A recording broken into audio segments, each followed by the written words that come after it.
is now 1 year after about the Russian invasion in Ukraine. How is now situation in Ukraine? We cannot say that the situation is improving because each month something new is happening and the situation is very unpredictable. So we have liberated 50% of what Russia occupied in the very first days, but at the same time we have a total destruction of some towns on the east, and we have the recent tragedy of the blowing up the Kakhovka Dam.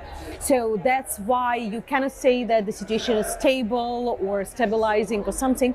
It is unfortunately the same dangerous, because you have daily air raids, you have daily shooting of the territories all around Ukraine, and you have new and new disasters brought by the Russian Federation. They are definitely improving, and you cannot say about the West as something united and whole. You have different politicians in different countries. In general, it seems to me that we got support of those who are important. They can be small or big countries. It's not about the size. It is about their opinions and willingness to help Ukraine. And for Ukraine, the support of Portugal is not less important than support of the United States, because sometimes the smaller countries can have a bigger will to help Ukraine, a better understanding of what is happening. And you have some countries who are eager to deliver weapons. You have some countries who are eager to deliver the economic support and humanitarian support of Ukraine. So at the same time, is it enough?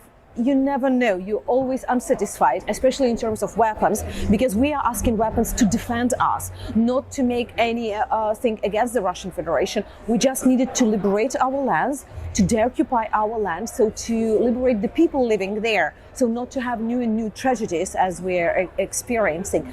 And in this case, more weapons, more ammunition is definitely necessary. I remember my conference in Budva in 2015, when I was talking about the Ukrainian experience the first year, and at that time I warned, and there were people from all countries of the region, I looked to the Russian activities. They work through church, they work through media. Do you know the business that in your countries are owned by the Russian Federation?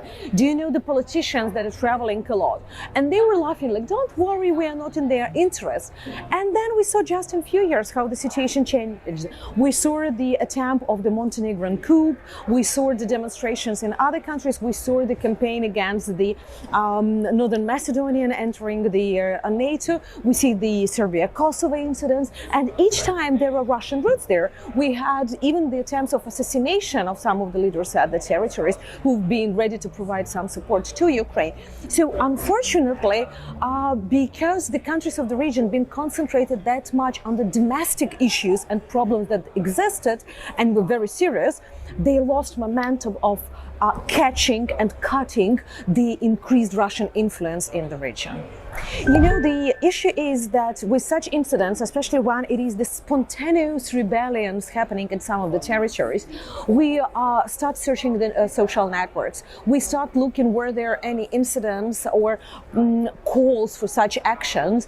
And unfortunately, very often we can find the Russian roots there, or somebody who is pretending to be local but de facto is. There were cases in the United States with Black Lives Matter, with the elections. There were a lot of cases like these in the countries of the region.